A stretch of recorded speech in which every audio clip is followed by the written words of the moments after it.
देवताओं ने असुरों पर विजय प्राप्त कर ली।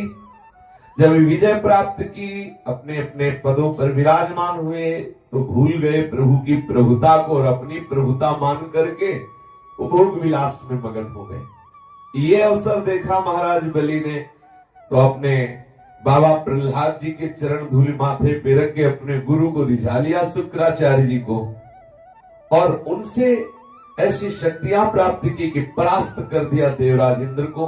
भाग पड़े समस्त देवता स्वर्ग से, अधिकार कर लिया देवराज के भवन पर महाराज बलि ने। असुरों का साम्राज्य हो गया स्वर्ग, जो देवताओं का प्रसिद्ध स्थान है। अब माता को बड़ा दुख हुआ।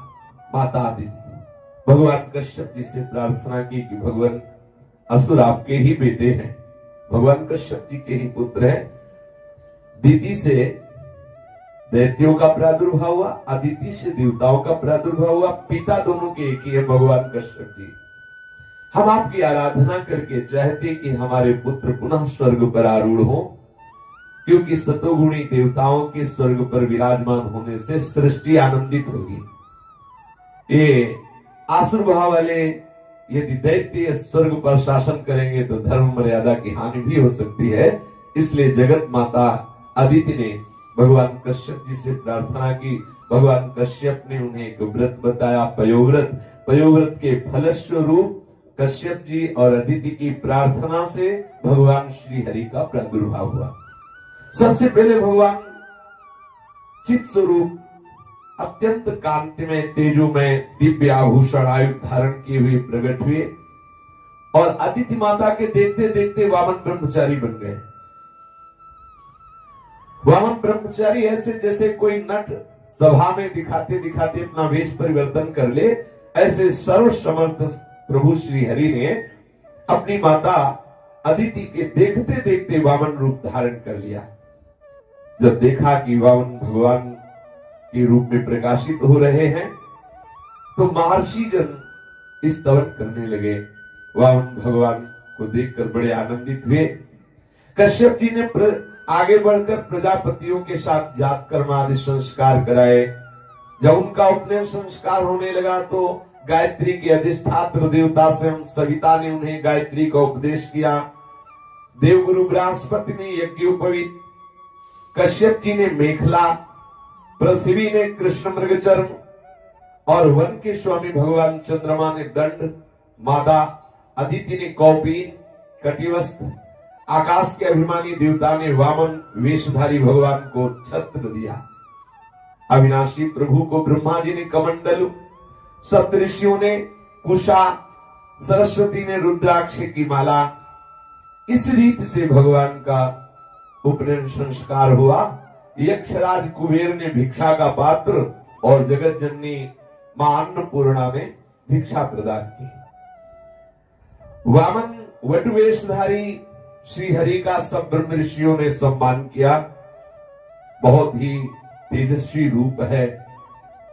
उसी समय कोई आके सुनाता है कि सब सामग्रियों से संपन्न यशस्वी महाराज बलि भृगुवंशी ब्राह्मणों के आदेशानुसार अश्वमेध यज्ञ कर रहे हैं। ये बात सुनते ही वामन भगवान तैयार होते हैं उनकी यज्ञशाला में जाने के लिए। यद्यपि भगवान पूर्ण काम है, समस्त शक्तियों से युक्त हैं, फिर भी प्रभु मांगने के लिए जा रहे हैं। देखो, एक ध्यान देने का विषय है, सर्व सामर्थ्यशाली प्रभु जो गुरु भक्त है, उसके ऊपर उनका विशासन नहीं चलता। शुक्राचार्य जी की परम भक्ति से युक्त महाराज बलि है, तो भगवान भगवान बन के नहीं जा रहे, भिखारी बन के जा रहे हैं। भिक्षुक वामन भगवान सर्व सामर्थ्यशाली होते हुए भी भिक्षावृत्ति दैन्यता से युक्त होती है।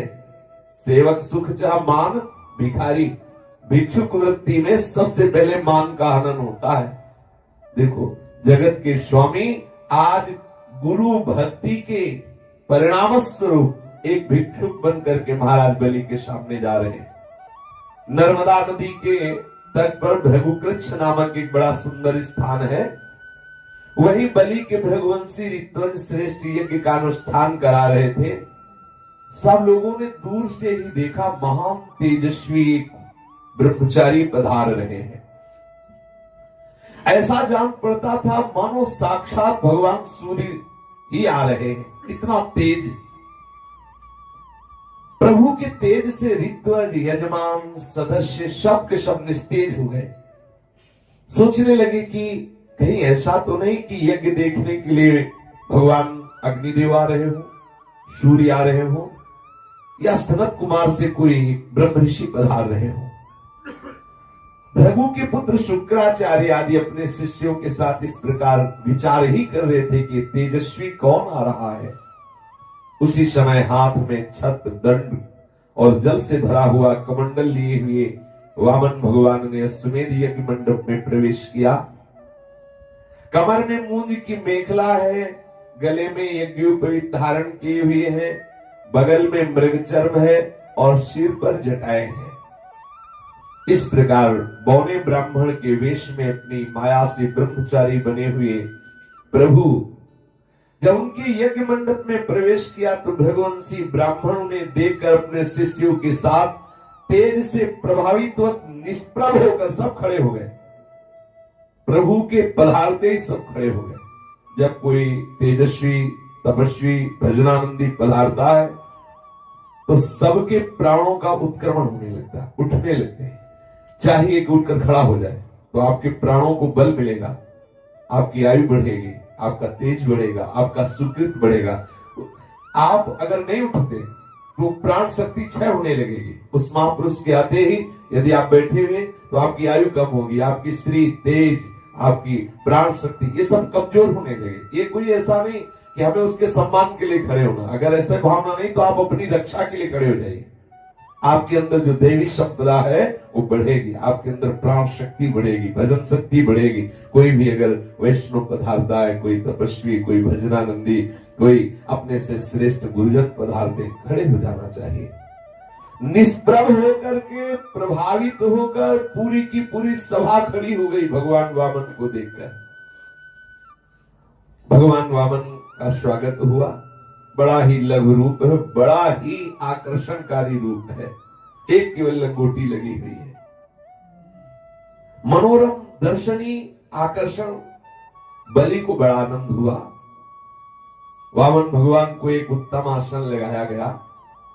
फिर स्वागत वाणी से उनका अभिनंदन करके उनके श्री चरणों को अपने मस्तक पर अर्थात प्रणाम किया।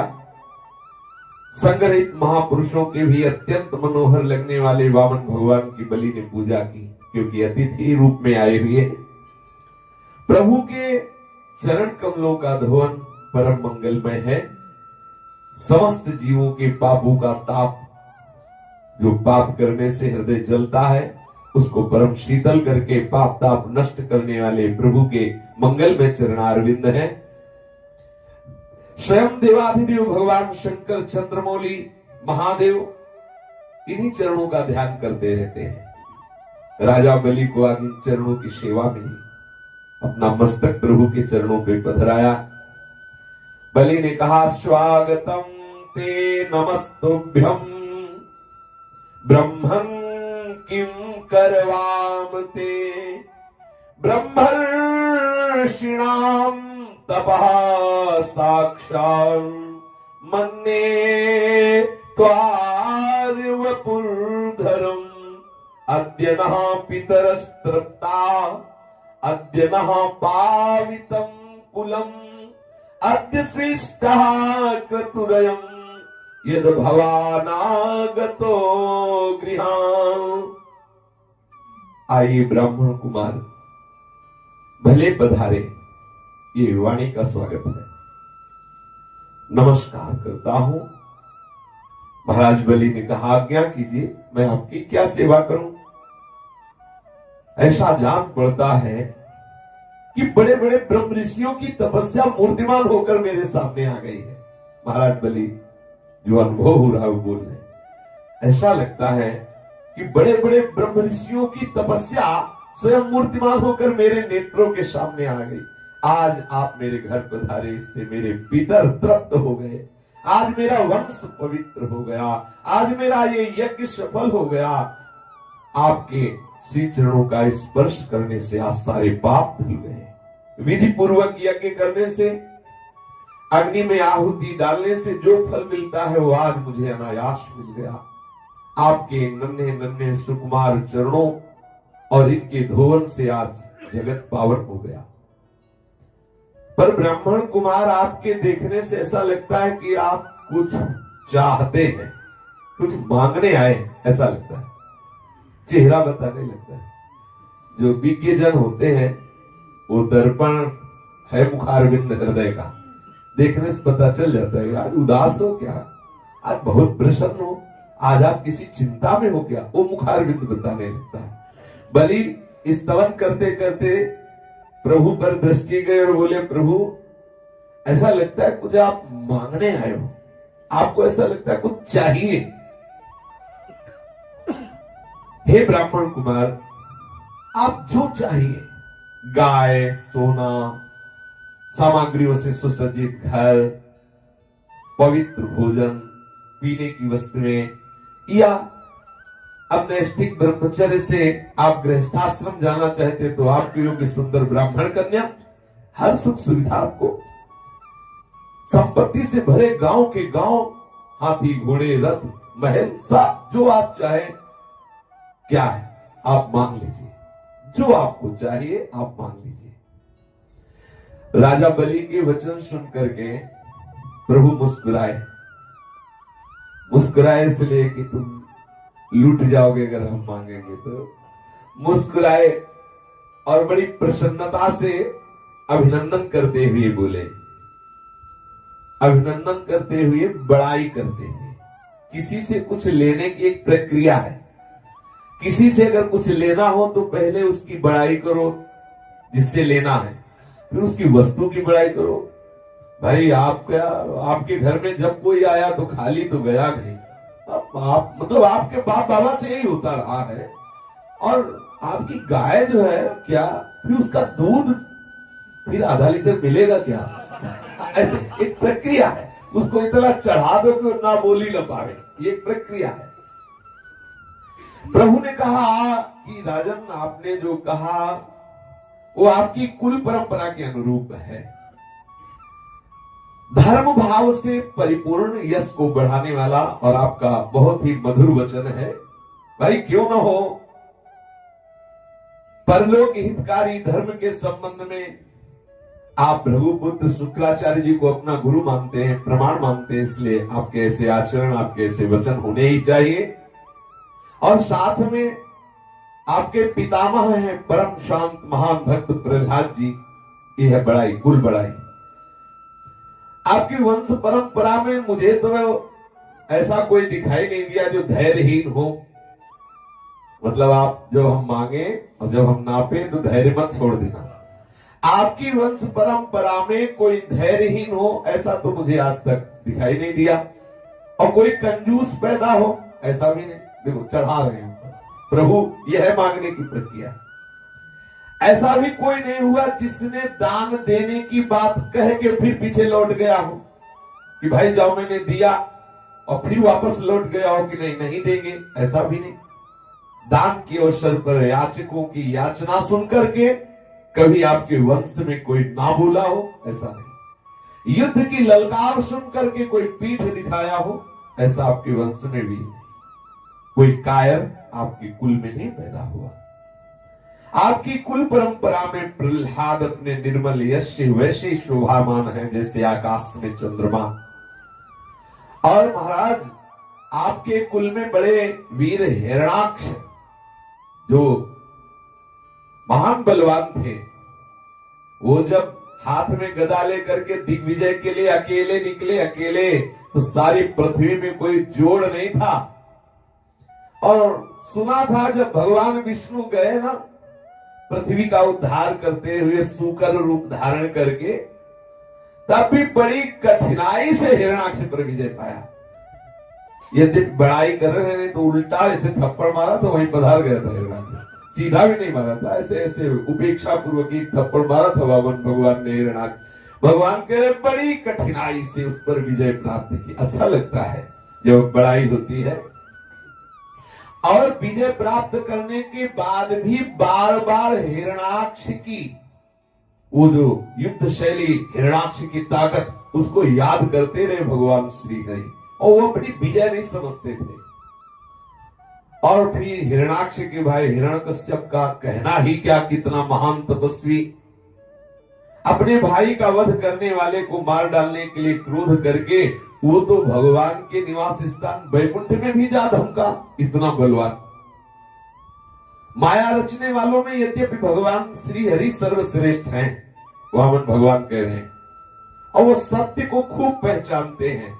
जब उन्होंने देखा कि हिरण्यकश्यप तो हाथ में सूल लेकर के काल की भांति मेरे ऊपर धावा कर रहा है, तब विचार किया कि जैसे संसार के प्राणियों के पीछे मृत्यु लगी रहती है, वैसे ही मैं जहां जहां जाऊंगा ये हिरण्यकश्यप वहीं वहीं मेरा पीछा करेगा, और ये है बहिर्मुख, इसलिए इसके हृदय में ही प्रवेश कर जाता हूं।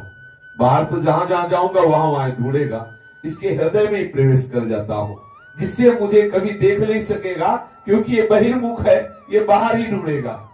अंतर्मुख होने पर हमें पा सकता है, लेकिन ये बहिर्मुख है। जिस समय हिरण्यकश्यप प्रभु पर झपट रहा था, उस समय ऐसा निश्चय करके डर से कांपते हुए श्री हरि सूक्ष्म रूप धारण करके उसकी श्वासों से उसके हृदय में जा बैठे। वामन भगवान कह रहे हिरण्यकश्यप ने उनके लोक को भली भांति छान डाला, पर उनका कहीं पता न चला। इस पर क्रोधित होकर वो सिंहनाद करने लगा। उस वीर ने पृथ्वी, स्वर्ग, दिशा, आकाश, पाताल, समुद्र सब कहीं श्री हरि को ढूंढा, परंतु कहीं भी उसे दिखाई न दिए। उनको कहीं न देखकर वो सोचने लगा कि मैंने सारा जगत छान लिया, परंतु वो हरि नहीं मिला। अवश्य ही वो मेरे भाई को मारने वाला उस लोक में चला गया, जहां से जाकर फिर लौटना नहीं होता। बस अब उसमें वैर भाव रखने की कोई आवश्यकता नहीं, क्योंकि वैर तो देह के साथ समाप्त हो जाता है। क्रोध का कारण अज्ञान है, और अहंकार से क्रोध की वृद्धि होती है।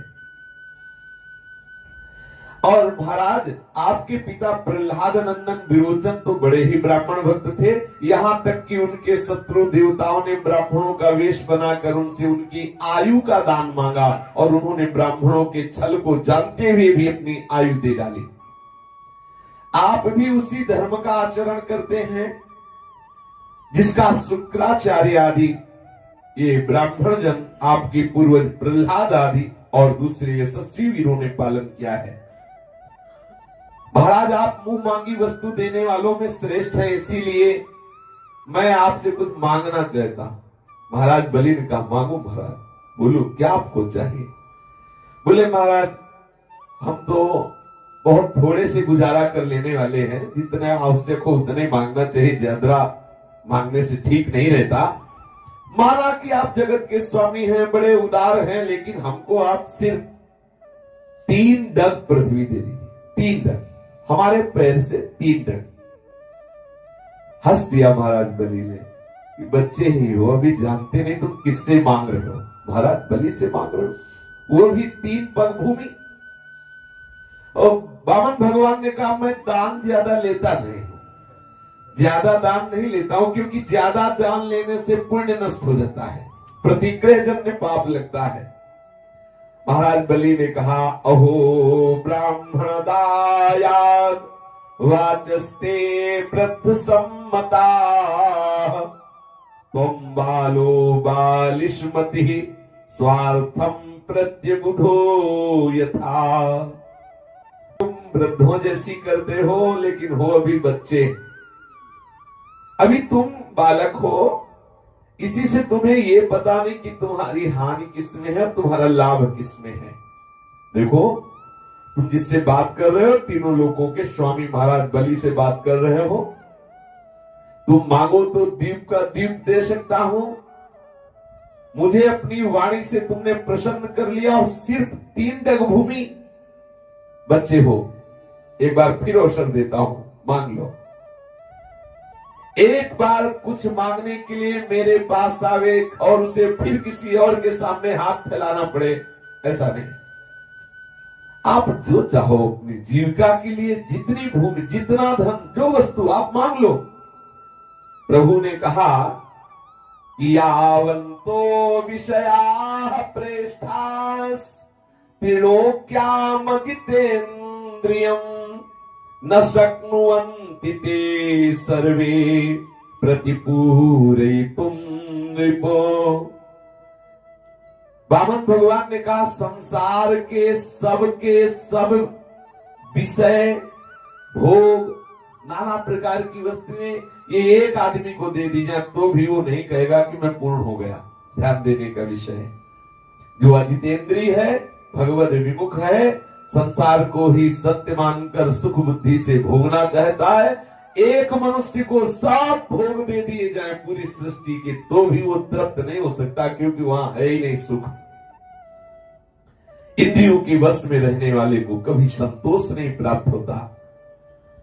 जो 3 पग भूमि से संतोष नहीं कर सकता, तो उसे 9 वर्षों से युक्त एक द्वीप भी दे दिया जाए तो कैसे संतुष्ट हो सकता है, क्योंकि उसके मन में 7वें द्वीप पाने की इच्छा रहेगी। मैंने सुना है कि पृथु, गया आदि नरेश 7 द्वीपों के अधिपति थे, परंतु उतने धन और भोग की सामग्रियों के मिलने पर भी वे तृष्णा का पार न पा सके। जो कुछ प्रारब्ध से मिल जाए उसी में संतुष्ट हो रहने वाला पुरुष अपना जीवन सुख से व्यतीत करता है, परंतु अपनी इंद्रियों को वश में न रखने वाला तीनों लोगों का राज्य पाने पर भी दुखी ही रहता है, क्योंकि उसके हृदय में असंतोष की आग धधकती रहती है। भगवान वामन ने कहा कि धन और भोगों से संतोष न होना यही जीव के जन्म मृत्यु के चक्कर में गिरने का प्रधान कारण है।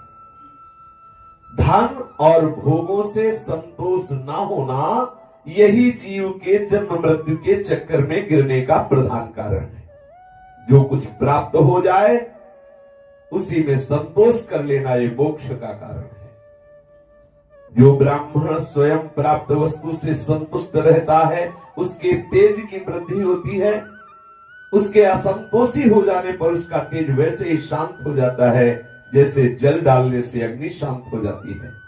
इसमें संदेह नहीं कि महाराज आप मुंह मांगी वस्तु देने वालों में शिरोमणि हो, इसलिए मैं सिर्फ आपसे केवल 3 पग भूमि मांगता हूं, इसी से मेरा काम बन जाएगा, मुझे ज्यादा और नहीं चाहिए। प्रभु के इस प्रकार कहने पर राजा बलि हंस पड़े। उन्होंने कहा अच्छी बात है, जितनी तुम्हारी इच्छा हो उतनी ही ले लो। यूं कहकर वामन भगवान को 3 पग पृथ्वी का संकल्प करने के लिए उन्होंने जलपात्र उठाया। भगवान शुक्राचार्य जी जो बलि जी महाराज के गुरु हैं वो जान गए कि ये वामन नहीं, ये मीठी मीठी बात बोलने वाले श्री हरि ही हैं, ये लीला से छल रहे हैं हमारे शिष्य को। राजा बलि को पृथ्वी देने के लिए तैयार देख करके शुक्राचार्य जी ने कहा कि एष वै रोचने साक्षात भगवान विष्णुरव्ययः कश्यपाददिते जातो देवानां कार्यसाधकः प्रतिश्रुतम् त्वयि तस्मै यदनर्थमजानता न साधु मन्ये दैत्यानां महानुपगतो नयः। विरोचन कुमार सावधान, ये और कोई नहीं, साक्षात भगवान श्री हरि है, तुम्हारे यहाँ भिक्षुक रूप में पधारे हैं और ये देवताओं का काम बनाने के लिए आए हैं। कश्यप की पत्नी अदिति के पुत्र रूप में अवतीर्ण हुए हैं। तुमने ये अनर्थ ना जान करके ये तुम्हारा सब कुछ छीन लेंगे, तुमने इन्हें दान देने की प्रतिज्ञा कर ली, ये बहुत बड़ा तुम अन्याय कर रहे हो अपने अनुयायी दैत्यों के साथ, इसे मैं ठीक नहीं समझता। ये योग माया से स्वयं भगवान ब्रह्मचारी बनकर आए हुए हैं। ये तुम्हारा राज, ऐश्वर्य, लक्ष्मी, तेज, विश्वविख्यात कीर्ति सब कुछ तुमसे छीनकर इंद्र को दे देंगे। ये विश्व रूप है, 3 पग में सारे ब्रह्मांडों को नाप लेंगे। अरे मूर्ख, जब तुम अपना सर्वस्व ही इसको दे डालोगे तो तुम्हारा जीवन निर्वाह कैसे होगा? समझिए, कोई साधारण ब्राह्मण नहीं है मांगने आए, ये विश्व व्यापक भगवान है। एक पग से समस्त पृथ्वी को, आकाश को नाप लेंगे। कहां से तू पूरा करेगा इनका 3 पग? तुम उसे पूरा ना कर सकोगे। ऐसी दशा में मैं समझता हूं कि प्रतिज्ञा करके पूरा ना करने से तुम्हें नरक में जाना पड़ेगा। किसी को कुछ देने की प्रतिज्ञा करे, ये मैं दूंगा, कोई संकल्प करे, प्राणपण से वो पूरा करना चाहिए, नहीं तो अपराध लगता है, पाप बनता है। क्योंकि तुम अपनी की हुई प्रतिज्ञा को पूर्ण करने में सर्वथा असमर्थ होगे। प्रतिज्ञा करके पूरा ना कर पाने के कारण तुम्हें नरक में ही जाना पड़ेगा। विद्वान पुरुष उस दान की प्रशंसा नहीं करते जिसके बाद जीवन निर्वाह के लिए कुछ बचे ही नहीं। जिसका जीवन निर्वाह ठीक ठीक चलता है वही संसार में दान, यज्ञ, तप और परोपकार के कर्म कर सकता है। जो मनुष्य अपने धर्म को 5 भागों में बांट देता है, एक धर्म के लिए, दूसरा यश के लिए, तीसरा धन की वृद्धि के लिए, चौथा भोगों के लिए, पांचवा अपने परिवार के लिए। जो धन के 5 भाग करता है, एक धर्म के लिए, एक हिस्सा धन का धर्म के लिए, दूसरा यश के लिए, तीसरा धन की बढ़ोतरी के लिए, व्यापार आदि के लिए, चौथा भोगों के लिए, पांचवा अपने स्वजन संबंधी परिवार के लिए। इस लोक और परलोक में वही सुख पाता है जो अपने धन के 5 हिस्से करता है। यदि तुम अपनी प्रतिज्ञा टूट जाने की चिंता में हो तो इस विषय में तुम्हें कुछ ऋग्वेद की श्रुतियों का आश्रय सुनाता हूं, तुम सुनो। श्रुति कहती है कि किसी को कुछ देने की बात स्वीकार कर लेना सत्य है और नकार जाना, अस्वीकार कर देना असत्य है। यह शरीर एक वृक्ष है, सत्य इसका फल फूल है, परंतु यदि वृक्ष ही न रहे तो फल फूल कैसे रह सकते हैं? क्योंकि नकार जाना, अपनी वस्तु दूसरे को ना देना, दूसरे शब्दों में अपना संग्रह बचाए रखना, इस शरीर रूपी वृक्ष का मूल है। जैसे जड़ ना रहने पर, ये नीति की बात कर रहे हैं भगवान शुक्राचार्य जी बलि से, और बलि है प्रीति धर्म से युक्त। प्रीति धर्म में इस नीति का कोई महत्व नहीं है। जैसे सुग्रीव जी नीति धर्म का भगवान को विचार बता रहे हैं तो भगवान कह रहे, सखा नीति तुम नीक विचारी। प्रीति धर्म क्या है? मम पन शरणागत भयहारी, उभय भाति देहा, ये प्रीति धर्म है। उभय भाति देहा अनुभव हंसी कह कृपा निकेत। प्रभु के प्रेमीजन और प्रभु प्रीति की तरफ देखते हैं। बगैर सिद्धांत जो वर्णन कर रहे हैं श्रुति का, ये नीति है, ऐसी नीति है। शुक्राचार्य जी कह रहे हैं कि हाँ मैं दूंगा, ये बात के निकलते ही धन को दूर हटाना है। इसलिए मैं समझता हूं कि इसका उच्चारण करना अपूर्ण है, धन से खाली होना है। हाँ मैं दूंगा ऐसा कहना वो धन से खाली हो जाता है। जो याचकों को सब कुछ दे देना स्वीकार कर लेता है और अपने लिए भोग की सामग्री नहीं रख सकता तो क्या? इसके विपरीत मैं नहीं दूंगा, ये जो अस्वीकारात्मक असत्य है वो अपने धन को सुरक्षित रखने तथा पूर्ण करने वाला है। परंतु ऐसा सब समय नहीं करना चाहिए।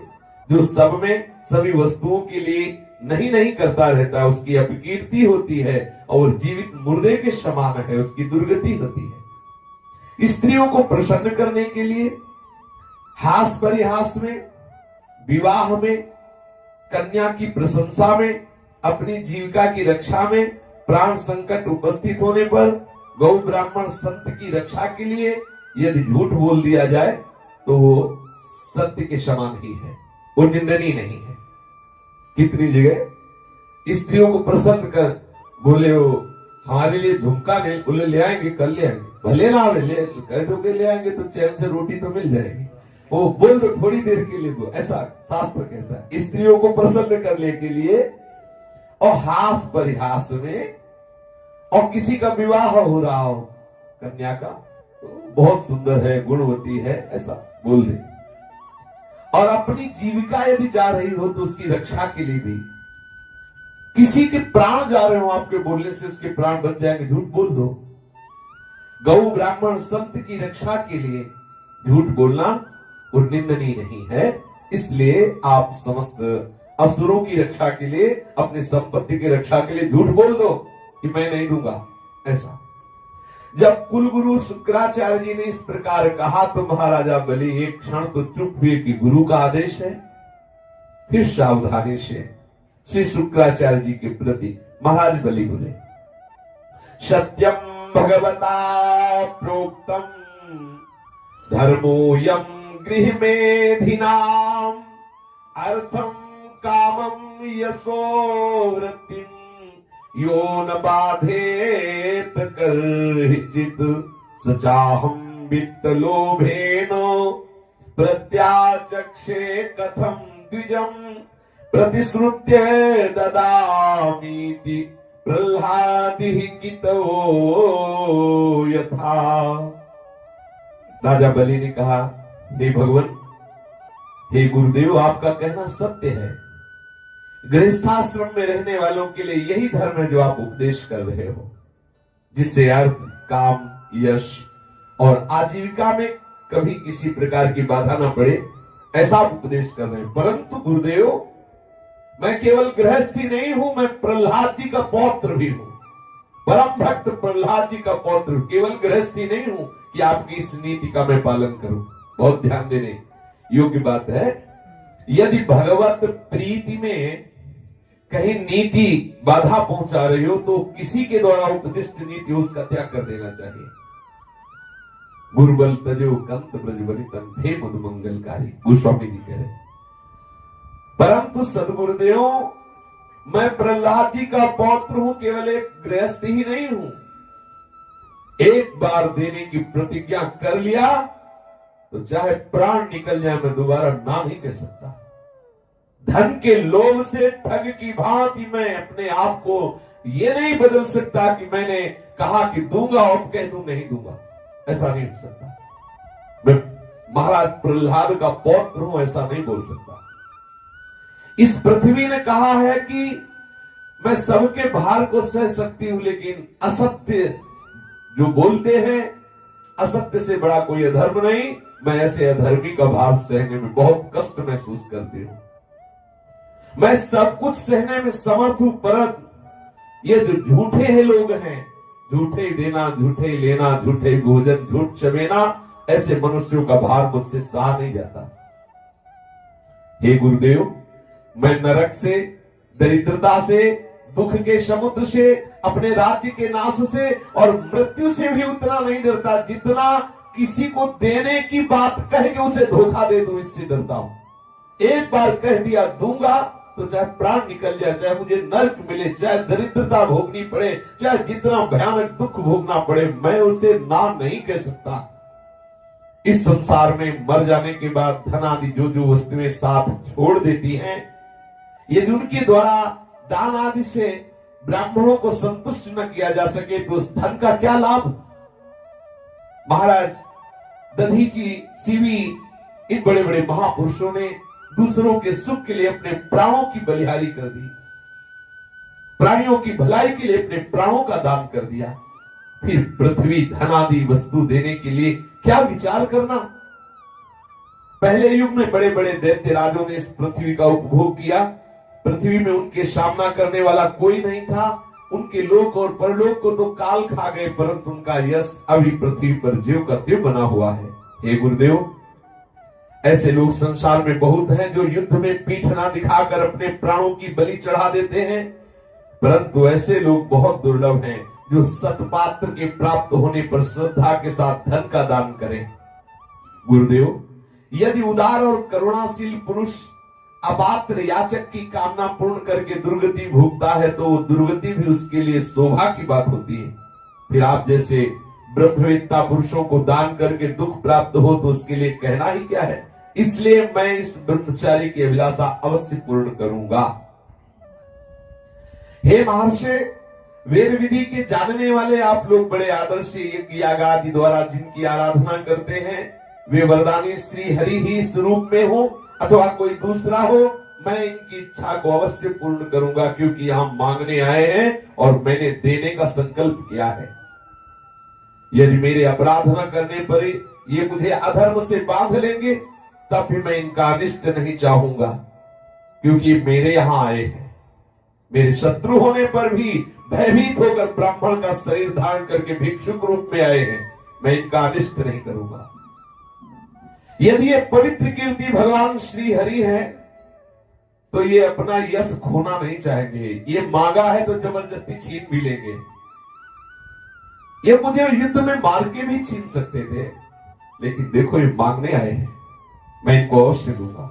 और कदाचित ये कोई दूसरे हैं और ये मुझे परास्त करना चाहते हैं, तो ललकार करके युद्ध भूमि में मेरे बाणों की चोट से सदा सदा के लिए भूमि में सो जाएंगे। जब शुक्राचार्य जी ने बलि की बात सुनी तो लगा कि ये चेला तो गुरु के प्रति अश्रद्धालु हो गया, मेरी बात ही नहीं मान रहा, मेरी आज्ञा का उल्लंघन कर रहा है।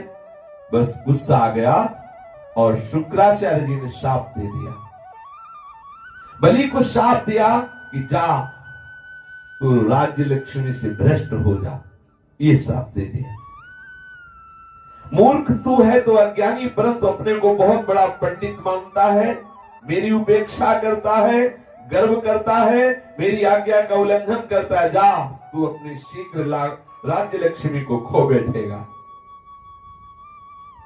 राजा बलि बड़े महात्मा थे। अपने गुरुदेव के क्रुद्ध होने पर, गुरुदेव के शाप देने पर भी वो हाथ जोड़े हुए, सर झुकाए हुए खड़े रहे, शाप को प्यार से स्वीकार कर लिया। एक शब्द भी गुरुदेव के प्रतिकूल नहीं बोले और ना अपनी निष्ठा से हिले। हाथ में जल लेकर के विधि पूर्वक पूजन करके वामन भगवान को 3 पग पृथ्वी का संकल्प कर दिया। उसी समय राजा बलि की पत्नी विंध्यावली, जो मोतियों के गहनों से सुसज्जित थी, वहां आई। अपने हाथों से वामन भगवान के चरण पखारने के लिए जल से भरा सोने का कलश ला कर दिया। बलि ने स्वयं बड़े आनंद से सुंदर सुंदर युगल चरणों को धोया, उनके चरणों का वो विश्व पावन जल अपने सिर पर चढ़ाया। आकाश में स्थित देवता, गंधर्व, विद्याधर, सिद्ध, चारण सभी लोग राजा बलि के इस अलौकिक कार्य तथा सरलता की प्रशंसा करते हुए बड़े आनंद से उनके ऊपर दिव्य पुष्पों की वर्षा करने लगे। एक साथ हजारों दुंदुभियां बार बार बजने लगी। गंधर्व, किम पुरुष, किन्नर गान करने लगे। अहो धन्य है इन उदार शिरोमणि बलि ने ऐसा काम कर दिखाया जो दूसरों के लिए अत्यंत कठिन है। देखो, इन्होंने जानबूझकर गुरुदेव के रोकने पर भी, उनके साथ दे देने पर भी ये अपने वचन से पीछे नहीं हटे। इसी समय बड़ी अद्भुत बात घटी। जो ही संकल्प पूरा हुआ कि जो भी वामन रूप में खड़े थे ना, बढ़ने लगे। अनंत भगवान का वो वामन रूप बढ़ने लगा। धीरे धीरे पूरी पृथ्वी को, आकाश को, दिशाएं, स्वर्ग, पाताल, समुद्र, पशु, पक्षी, मनुष्य, देवता सब के सब समा गए। ऐसा रूप बढ़ता चला गया। ऋत्विज आचार्य सदस्यों के साथ बलि ने देखा कि अरे मांगने आए थे तब नापने वाला नपना बहुत छोटा, और जब हाँ कह दिया तो इतना बड़ा। ऐश्वर्यों के एकमात्र स्वामी भगवान का शरीर बढ़ने लगा। संपूर्ण त्रिगुणमय जगत को घेर लिया। राजा बलि ने विश्व रूप भगवान के चरण तल में देखा रसातल, चरणों में पृथ्वी, पिंडलियों में पर्वत, घुटनों में पक्षी, जांघों में मरुदगणों को देखा। प्रभु के वस्त्रों में संध्या, गुह स्थानों में प्रजापति, जगन स्थल में अपने सहित समस्त असुरगण, नाभि में आकाश, कोख में सातों समुद्र, वक्षा स्थल में नक्षत्र समूह, प्रभु के हृदय में धर्म, स्तनों में रीत मधुर और सत्य वचन, मन में चंद्रमा, वक्षा स्थल पर हाथों में कमल लिए लक्ष्मी जी, कंठ में सामवेद, संपूर्ण शब्द समूह दीख पड़े। बाहुओं में इंद्र आदि समस्त देवता, कानों में दिशाएं, मस्तक में स्वर्ग, केसों में मेघमाला, नासिका में वायु, नेत्रों में सूर्य, मुख में अग्नि दिखाई पड़े। वाणी में वेद, रचना में वरुण, भौहों में विधि और निषेध, पलकों में दिन और रात, विश्व रूप भगवान के ललाट में क्रोध, नीचे के होंठ में लोभ के दर्शन हुए। स्पर्श में काम, वीधि में जल, पीठ में अधर्म, पद विन्यास में यज्ञ, छाया में मृत्यु, हंसी से माया, शरीर के रोमों में सब प्रकार की औषधियां, नाड़ियों में नदियां, नखों में शिलाएं, बुद्धि में ब्रह्मा, देवता एवं ऋषिगण दिख पड़े। इस प्रकार वीरवर बलि ने भगवान की इंद्रिय और शरीर में सही चराचर प्राणियों का दर्शन किया। सर्वात्मा प्रभु में ये संपूर्ण जगत देखकर सब के सब दैत्य अत्यंत भयभीत हो गए। इतना विशाल रूप भगवान वामन का। इसी समय भगवान के पास असह्य तेज वाला सुदर्शन चक्र भयंकर गर्जना करता हुआ उपस्थित हो गया और भयंकर टंकार करने वाला सारंग धनुष, बादल की तरह गंभीर शब्द करने वाला पांचजन्य शंख, अत्यंत वेगवती कौमुदी की गदा, 100 चंद्राकार चिन्हों वाली ढाल, विद्याधर नाम की तलवार, अक्षय बाणों से भरे 2 तरकश, लोकपालों के सहित प्रभु के सुनंद आदि पार्षदगण ये सब उपस्थित हो गए। बड़ी अद्भुत शोभा। मस्तक पर मुकुट, बाहुओं में बाजूबंद, कानों में मकराकृत कुंडल, वक्षस्थल पर श्रीवत्स का चिन्ह, गले में कौस्तुभ मणि, कमर में मेखला, कंधे में पीतांबर शोभायमान, 5 प्रकार के पुष्पों की बनी बनमाला धारण किए हुए, जिस पर मधुलोभी भौरे गुंजार कर रहे हैं। एक पद से बलि की सारी पृथ्वी को प्रभु ने नाप लिया। शरीर से आकाश और भुजाओं से दिशाएं, दूसरे पग से उन्होंने सब ऊपर के लोग, तीसरा पैर रखने के लिए बलि के पास कोई वस्तु ही नहीं बची। भगवान का वो दूसरा पग ऊपर की ओर जाता हुआ महरलोक, जनलोक, तपलोक, सत्यलोक बढ़ता ही चला जा रहा है। भगवान का चरण कमल जब ब्रह्मलोक के नखचंद्र की छटा से, यद्यपि सत्यलोक स्वयं प्रकाशित, भगवान का महिमा में ब्रह्मा जी का धाम है, लेकिन जे ही प्रभु के चरण का तेज प्रकाशित हुआ ब्रह्मलोक में, तो ब्रह्मलोक की आभा फीकी पड़ गई। स्वयं ब्रह्मा उस प्रकाश में डूब गए। मरीच आदि ऋषियों, सनंदन आदि नैष्ठिक ब्रह्मचारियों एवं बड़े बड़े योगियों के साथ भगवान के चरण कमल की अगवानी की गई। ब्रह्मलोक में वेद, उपवेद, नियम, यम, तर्क, इतिहास, वेदांग और पुराण संहिताएं, ये सब मूर्तिमान होकर ब्रह्मलोक में विराजमान हैं। ब्रह्मलोक में मूर्तिमान होकर जिन लोगों ने योग रूप वायु से ज्ञानाग्नि को प्रज्वलित करके कर्ममल को भस्म कर डाला है, वे महात्मा सबने भगवान के चरण की वंदना की। इसी चरण कमल के स्मरण की महिमा से ये सब कर्म के द्वारा प्राप्त न होने योग्य ब्रह्मा जी के धाम में पहुंचे हैं। भगवान ब्रह्मा की कीर्ति बड़ी पवित्र है। वे प्रभु श्री हरि के नाभि कमल से उत्पन्न हुए हैं। अगवानी करने के बाद सब ऋषियों के साथ ब्रह्मा जी ने स्वयं विश्व रूप भगवान के ऊपर उठे हुए चरण का अर्घपाद्य से पूजन किया, फिर चरण प्रक्षालन किया, चरण धोवन की पूजा करके बड़े प्रेम और भक्ति से प्रभु की स्तुति की। ब्रह्मा जी ने वही चरणामृत अपने कमंडल में डाला, जो भगीरथ की तपस्या से प्रसन्न होकर भगवान ब्रह्मा जी ने उसी कमंडल के जल को दिया भगीरथ के पुरखों को तारने के लिए, जो गंगा के रूप में आई। 3 भागों में विभाजित हुई, अलकनंदा और मंदाकिनी और भागीरथी गंगा, 3 रूप में। ब्रह्मा के कमंडल का वही जल विश्व रूप भगवान के पांव पखारने से पवित्र होने के कारण गंगा जी के रूप में परिणित हो गया, जो आकाश मार्ग से पृथ्वी पर गिरकर तीनों लोकों को पावन करती है। ये गंगा जी क्या है? प्रभु की मूर्तिमान उज्जवल कीर्ति है। जब प्रभु ने अपने स्वरूप को कुछ छोटा कर लिया, अपनी विभूतियों को कुछ समेट लिया, तब ब्रह्मादि लोकपालों ने अपने अनुचरों के साथ बड़े आदर भाव से अपने स्वामी प्रभु श्री हरि को अनेकों प्रकार की भेंट समर्पित की। उन लोगों ने जल, उपहार, माला, दिव्य गंधों से भरे अंगराग, सुगंधित धूप, दीप, खील, अक्षत, फल, अंकुर, प्रभु की महिमा और प्रभाव से युक्त स्तोत्र, जय घोष, नृत्य, बाजे गाजे, गान एवं शंख और दुंदुभी के शब्दों से प्रभु की आराधना की। उसी समय ऋक्षराज जांबवान मन के समान वेग से दौड़कर सब दिशाओं में भेरी बजा बजा कर भगवान की मंगलमय विजय की घोषणा कराए। 2 घड़ी में 48 मिनट में समस्त लोगों में सूचना ऋक्षराज जांबवान ने दे दी कि भगवान ने बलि को छला, भगवान ने बलि पर विजय प्राप्त की और 2 पग में समस्त ब्रह्मांडों को नाप लिया। तभी तो युद्ध के समय कह रहे हैं कि मैं बूढ़ा हूं, नहीं तो सेना की जरूरत नहीं थी, अकेले ही कई घुसा में रावण को हम। ऋक्षराज जांबवान ऐसे थोड़ी।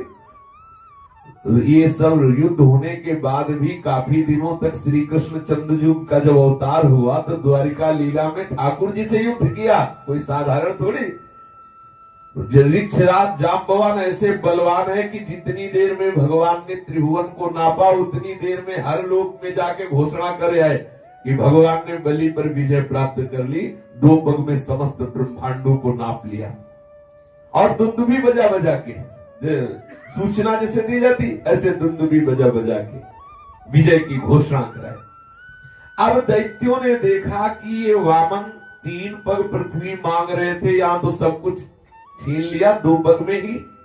सोचने लगे कि हमारे स्वामी बलि इस समय यज्ञ में दीक्षित हैं, वे तो कुछ कहेंगे नहीं, इसलिए बहुत से चिढ़कर आपस में कहने लगे ये ब्राह्मण नहीं है, ये मायावी है, इसने देवताओं का काम बनाने के लिए ऐसी बात की।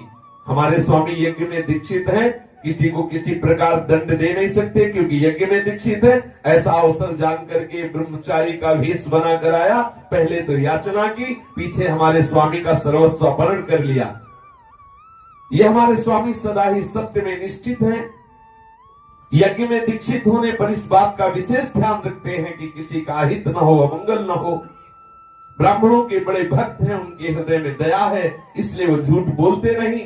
तो ऐसी अवस्था में हम लोगों का एक ही धर्म बनता है कि अपने स्वामी की सेवा की जाए, संपत्ति की रक्षा की जाए, इसलिए एक को मारा जाए, वामन भगवान को। ऐसा विचार करके असुरों ने अपने अपने हथियार उठा लिए। राजा बलि की बिल्कुल कोई इच्छा नहीं, कोई सलाह नहीं ली, कोई आज्ञा नहीं ली, और सब क्रोधित होकर असुर सूल पट्टी आदि से वामन भगवान को मारने लगे, घेर लिया। जब प्रभु के पार्षदों ने देखा कि दैत्यों के सेनापति आक्रमण करने के लिए दौड़ पड़े तो हंस करके उन्होंने अपने अपने अस्त्र उठा लिए और रोक दिया उनको।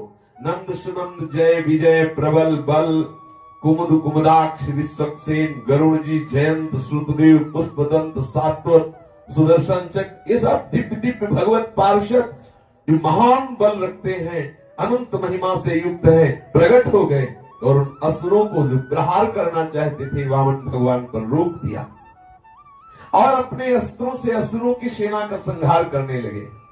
जब राजा बलि ने देखा कि प्रभु के पार्षद सैनिकों को मार रहे हैं और क्रोध में भर करके हमारे सैनिक लड़ने के लिए तैयार हैं, तब शुक्राचार्य के शाप का स्मरण करके शुक्राचार्य जी ने शाप दिया है कि तुम राज्य लक्ष्मी से भ्रष्ट हो जाओ।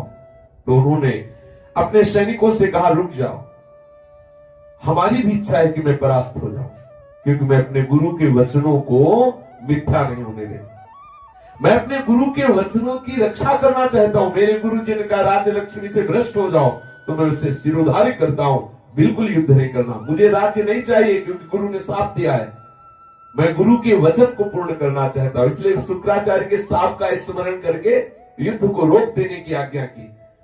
विप्रचित्ति, राहु, नेमी इन दैत्यों को संबोधन करके कहा मेरी बात सुनो, लड़ो मत, वापस लौटो, ये समय हमारे कार्य के अनुकूल नहीं है।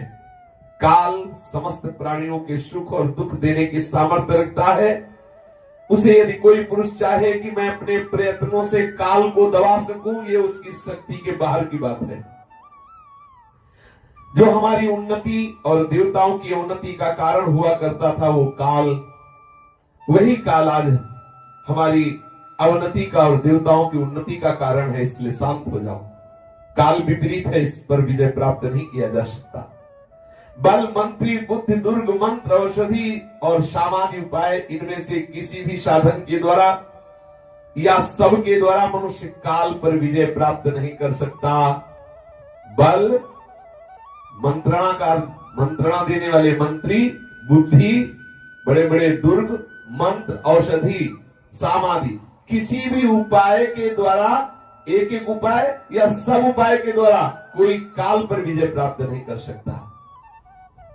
दैव तुम लोगों के काल जब अनुकूल था तब तुम लोगों ने इन्हीं पार्षदों से युद्ध किया। आज देखो ये हम पर सिंहनाद कर रहे हैं। हमारे अनुकूल जब काल होगा तो हम युद्ध करेंगे, इन पर विजय प्राप्त करेंगे, इसलिए तुम युद्ध करना बंद करो। अपने स्वामी बलि की बात सुनकर प्रभु के पार्षदों से हारे हुए दानव दैत्य सेनापति रसातल में चले गए।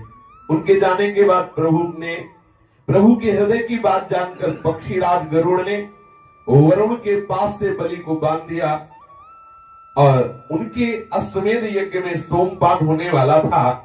जब सर्वशक्तिमान भगवान श्री हरि ने बलि को वरुण पास से गरुड़ के द्वारा बंधवा दिया, पृथ्वी आकाश समस्त दिशाओं में हाहाकार मच गया कि ऐसा उचित नहीं है।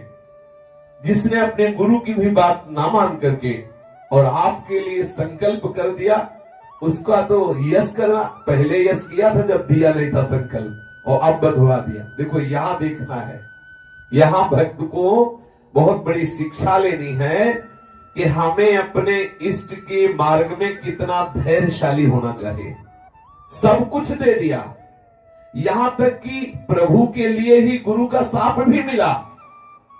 जिन प्रभु के लिए ये सब सहा वही प्रभु गरुड़ जी को आदेश करके वरुण पास में बंधवा रहे हैं, लेकिन दोष दृष्टि नहीं हुई बलि की। धैर्य बहुत आवश्यक है भक्ति मार्ग में, धैर्य, नहीं तो घबराहट पैदा हो जाए कि जिनके लिए हम सब कुछ छोड़ा वही हमारे प्रतिकूल हो रहे, वही मुझे बांध रहे, वही मुझे कष्ट दे रहे। क्या ये भगवत्ता है? आप देखिए, धैर्य पूर्वक, मनन पूर्वक, विचार पूर्वक श्रवण कीजिए। बलि को वरुण पास से बंधे हुए देख करके उनकी संपत्ति उनके हाथों से निकल गई, लेकिन उनकी बुद्धि का निश्चय नहीं बदला। ये बुद्धि में कोई डगमग नहीं हुआ। ये है भक्ति की स्थिति। उस समय भगवान ने बलि से कहा, देखो बांध भी लिया और कठोर वचन भी बोल रहे हैं। बड़ा दानी बनता था। 3 पग पृथ्वी देने के लिए कहा, 2 में तो सब कुछ नाप लिया, तीसरा कहां से पूरा करेगा? वरुण पास में बंधे हुए महाराज बलि पड़े। जहां तक सूर्य की गर्मी पहुंचती है, जहां तक नक्षत्र और चंद्रमा की किरणें पहुंचती हैं, जहां तक बादल जाकर बरसते हैं, वहां तक सारी पृथ्वी तुम्हारे अधिकार में थी। तुम्हारे देखते देखते मैंने सब एक पैर में भूलोक, शरीर से आकाश, दिशाएं, दूसरे पैर से स्वर्गलोक, ब्रह्मलोक तक सब कुछ मेरा हो गया। फिर भी तू अपने को बहुत बड़ा दानी समझता है। प्रतिज्ञा की थी 3 पग पूरा करने के लिए। गुरु ने तुझे समझाया था, तेरी समझ में नहीं आया, जा तुझे नरक जाना पड़ेगा। कहां से पूरा करेगा 3 पग? ये देखो देखो, समझो, कभी कभी ऐसी लीला प्रिय इष्ट भी करता है, तो वहां उपासक अपनी निष्ठा पे है। इसीलिए एकांतिक भक्ति बहुत जोरदार होती है। मैं आपसे प्रेम करता हूं, मुझे आपसे कुछ चाहिए नहीं, मैं आपके लिए, हमारा जीवन आपके लिए, हमारे प्राण आपके लिए, मैं अपनी तरफ से आपसे प्यार करता हूं। आप मुझे दर्शन दें ना दें, आप मुझे स्वीकार करें ना स्वीकार करें, आप मुझे नरक भेजें, ये आपकी मर्जी की बात, लेकिन मैं आपसे प्रेम करता हूं। ये बहुत जोर की भक्ति है, इसी में हरि अधीन हो जाते हैं। अब आप देखो, ये परीक्षा ले रहे हैं, और फल क्या होगा इस परीक्षा का? जा तुम नरक में प्रवेश कर। अब भगवान की वाणी कोई मजाक थोड़ी, भगवान जो बोलते हो सत्य स्वरूप। जा तुम नरक में प्रवेश कर। घबरा जाए भगत, ये अब तो मतलब सबका, कोई एक चुल्लू जल दे दे इनको तो परम पद में जाता है, एक तुलसी दल दे दे तो परम पद का अधिकारी बनता है। किसने सब कुछ दे दिया उनके लिए कह रहे जा नरक जा। देखो ये है देखना, समझना, धैर्य पूर्वक रहना। जो देने की प्रतिज्ञा करके मुकर जाता है, धोखा देता है, उसके सारे सुख नष्ट हो जाते हैं। स्वर्ग की बात क्या, उसे नरक में गिरना पड़ता है। बड़ा घमंड था ना तो कि त्रिभुवन का राजा है, ऐसे बोल रहे भगवान। मैं दूंगा ऐसी प्रतिज्ञा किया, धोखेबाज, तीसरा पग पूरा कर, नहीं तो झूठ बोलने के कारण तुझे नरक मिलेगा। इस प्रकार प्रभु बोलते चले जा रहे। बड़ा तिरस्कार किया भगवान ने, बड़े कड़वे वचन, धैर्य से विचलित कर देना चाहा महाराज बलि को, पर तनिक भी धैर्य से विचलित रहे हुए वो मुस्कुराते हुए बोले, ये है महान भक्ति की महिमा। आखिरकार प्रहलाद जी के वंश में प्रकट हुए महापुरुष है, जो हिरण्यकश्यप हिला नहीं सका निष्ठा से, उनके अंश हैं विरोचन पुत्र महाराज बलि। प्रहलाद पुत्र विरोचन, विरोचन पुत्र महाराज बलि। बलि जी ने कहा कि देवताओं के आराध्य देव, आपकी कीर्ति बड़ी पवित्र है, क्या आप मेरी बात को असत्य मानते हैं? ऐसा नहीं प्रभु, ऐसा नहीं, आप मुझे झूठा साबित नहीं कर सकते, मैं सत्य तुम्हें करके दिखाता हूं। मैंने आपको धोखा नहीं दिया, आप कृपा करके देखिए कि आपने 2 पग में सारी संपत्ति को नापा, अब तीसरा पग संपत्तिवान को नाप लीजिए। अभी तो 2 पग में हमारी संपत्ति नापी है, और जो संपत्तिवान मैं हूं, अब आप तीसरे उसी नपने में आओ वामन रूप में, और अपना चरण हमारे मस्तक पर रखो और मुझे नाप लो। मैं आपको धोखा नहीं दे रहा हूं, तीसरा पग मेरे सिर पर रखिए। और ये जो आप कह रहे हो नरक जाने की बात, तो मुझे नरक का बिल्कुल भय नहीं है, राज्य से च्युत होने का बिल्कुल भय नहीं। आपने वरुण पास में बंधवा दिया, मुझे कोई भय नहीं, कोई शिकायत नहीं। आप मुझे अपार दुख देना चाहते हैं, इस पे भी मुझे कोई दुख नहीं। मेरे पास फूटी कौड़ी भी नहीं बची, मुझे घोर दंड देने के लिए आप तैयार, इसमें भी मुझे कोई भय नहीं, कोई दुख नहीं। मैं केवल डरता हूं इस बात से कि कहीं प्रहलाद जी के कुल में प्रकट हुआ अपकीर्ति ना हो जाए मेरे कुल की, क्योंकि मैं ऐसे यशस्वी कुल में पैदा हुआ। अपने पूजनीय गुरुजनों के द्वारा दिया हुआ दंड, ये तो परम मंगल विधान होता है, ये तो सबके लिए वांछनीय है। क्या गुरुजनों के द्वारा दिया हुआ दंड होता है क्या? ये तो जीव मात्र के लिए परम कल्याण का स्वरूप है, वांछनीय है। क्योंकि वैसा दंड ना तो माता दे सकती, ना पिता दे सकता है, ना भाई दे सकता है, ना कोई सुहृद रिश्तेदार दे सकता है, क्योंकि वो मोह के वशीभूत है। जो गुरुजनों के द्वारा दंड मिलता है तो पावन करने वाला होता है। आप छिपे रूप में अवश्य ही हम असुरों को श्रेष्ठ शिक्षा दिया करते हैं। आप गुरुओं के भी परम गुरु हैं, तो हमारे भी परम गुरु हुए। हम लोग धन कुलीनता बलादि के मद से अंधे हो जाते हैं, तब आप उन वस्तुओं को हमसे छीन कर हमें नेत्र दान करते हैं। आपसे हम लोगों का जो उपकार होता है उसे मैं क्या बताऊं। प्रभु, अनन्य भाव से योग करने वाले योगी गण जो सिद्धि प्राप्त करते हैं, वही सिद्धि हम असुरों को आपसे वैर भाव करने पर मिल जाती है। जिनकी ऐसी महिमा है, ऐसी अनंत लीलाएं हैं, वही आप मुझे दंड दे रहे हैं, वही आप मुझे वरुण पास से बांधे हैं। ना मुझे इस बात की कोई लज्जा है, ना कोई व्यथा है। प्रभु, मेरे पितामह प्रहलाद जी की कीर्ति सारे जगत में प्रसिद्ध है। आपके भक्तों में सर्वश्रेष्ठ भक्त राज माने गए हैं, और मेरा पिता हिरण्यकश्यप त्रिभुवन जानता है कि आपसे वैर विरोध रखने में कमी नहीं की। मतलब ये बता रहे कि भक्ति से तो प्रहलाद जी ने भजा, वैर भाव से मेरे पिता ने भजा। मतलब जो प्रहलाद जी के पिता हिरण्यकश्यप हैं, वैर भाव, पूरा वैर भाव, कट्टर। जैसे कंस था ना, उठते बैठते चलते फिरते सोते जागते हर समय कृष्ण, ऐसे हर समय हरि बसे रहते थे हिरण्यकश्यप के हृदय में। वो चिंतन हरि का ही करता था, लेकिन प्यार से नहीं करता था, वैर भाव से। जैसे रावण था, हर समय राम जी का चिंतन करता, भक्ति से नहीं वैर से करता। और अंतिम समय भक्ति से नहीं पुकारा, बोले कहा राम रन तो पचारी, कहा राम है युद्ध में ललकार कर उसे मारूंगा। ये देखो, बड़े बड़े योगियों के भी ध्यान का जो विषय प्रभु है, वो अंतिम समय वैर भाव से। हिरण्यकश्यप ने आपसे वैर विरोध रखने के कारण अनेकों प्रकार के प्रहलाद जी को दुख दिए, पर वो आपके परायण रहे। उनका जीवन आपका जीवन है। क्या बात, प्रहलाद जी का जीवन आपका जीवन है। प्रहलाद जी ने निश्चय कर लिया है कि शरीर को लेकर क्या करना। ये शरीर एक ना एक दिन छूटेगा, नष्ट होगा। धन संपत्ति, ये स्वजन संबंधी, ये सब डाकुओं की तरह हैं, स्वार्थ करने वाले। महाराज बलि कह रहे और कह रहे पत्नी से क्या, जब जन्म मृत्यु रूप संसार के चक्र में डालने वाली ये सब बातें हैं, मर ही जाना है तो घर से क्या, क्या मोह, इन वस्तुओं में उलझ जाना तो अपनी आयु को व्यर्थ नष्ट कर देना है। मेरे पितामह प्रहलाद जी ये जानते हुए भी कि आप लौकिक दृष्टि से उनके भाई बंधुओं के नाश करने वाले शत्रु हैं, फिर आपके ही भय रहित अविनाशी चरण कमलों की शरण ग्रहण की क्यों न हो।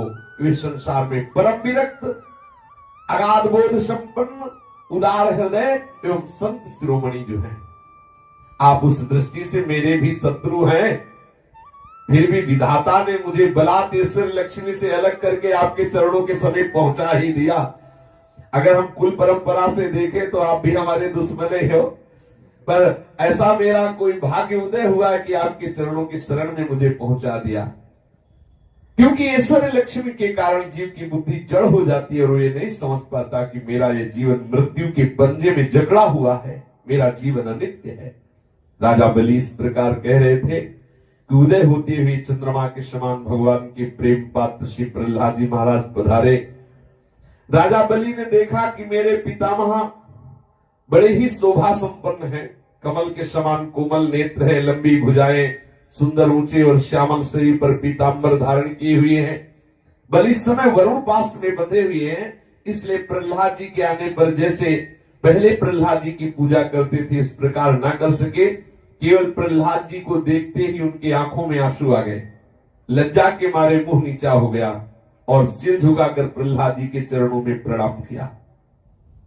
प्रहलाद जी ने देखा कि भक्त वत्सल भगवान वही विराजमान है, सुनंद नंद आदि पार्षद उनकी सेवा में है। प्रेम के उद्देश्य से प्रहलाद जी का शरीर पुलकित हो गया, उनकी आंखों में आंसू आ गए। आनंद पूर्ण हृदय से सिर झुकाए हुए अपने स्वामी के पास पृथ्वी पर सिर रखकर साष्टांग लौटकर प्रणाम किया प्रहलाद जी ने। प्रहलाद जी ने कहा कि प्रभु आपने बलि को ये ऐश्वर्य पूर्ण इंद्र पद दिया था, अब आज आपने ही उसे ले लिया। आपका देना जैसा सुंदर वैसा लेना भी सुंदर है। हे परम सुंदर, आपका देना भी सुंदर है, आपका लेना भी सुंदर है। मैं समझता हूं कि आपने इस पर बड़ी कृपा की, जो आत्मा को मोहित करने वाली राज्य लक्ष्मी से इसे अलग कर दिया। हे मेरे प्रभु, लक्ष्मी के अहंकार से तो बड़े बड़े विद्वानों की बुद्धि भी मोहित हो जाती है। लक्ष्मी का अहंकार रहने से कोई अपने वास्तविक स्वरूप को नहीं जान सकता, अतः उस राज्य लक्ष्मी को छीनकर आपने महान उपकार किया है। हे समस्त जगत के महान ईश्वर, सबके हृदय में विराजमान, सबके परम गुरु, हे प्रभु श्री हरि, मैं आपको नमस्कार करता हूं। प्रहलाद जी अंजलि बांधे हुए खड़े हैं, उनके सामने ही प्रभु ब्रह्मा जी ने वामन भगवान से कुछ कहना चाहा। इतने में ही राजा बलि की परम साध्वी पत्नी विंध्यावली ने अपने पति को बंधा देखकर भयभीत होकर भगवान के चरणों में प्रणाम किया और प्रभु से बोली, शेष चर्चा के श्री राधा वल्लभ लाल की जय जय श्यामा, जय जय श्याम, जय जय श्री वृंदावन धाम। जय जय श्यामा, जय जय श्याम, जय जय श्री वृंदावन धाम। जय जय श्यामा, जय जय श्याम, जय जय श्री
लाल की महाप्रभु श्री हरिवंश चंद्र जी महाराज की श्री हित सेवक जी महाराज की सहचरी वृंद की जय, श्री वृंदावन धाम की जय, सतराने की जय, वृंद की जय, भगवान की जय।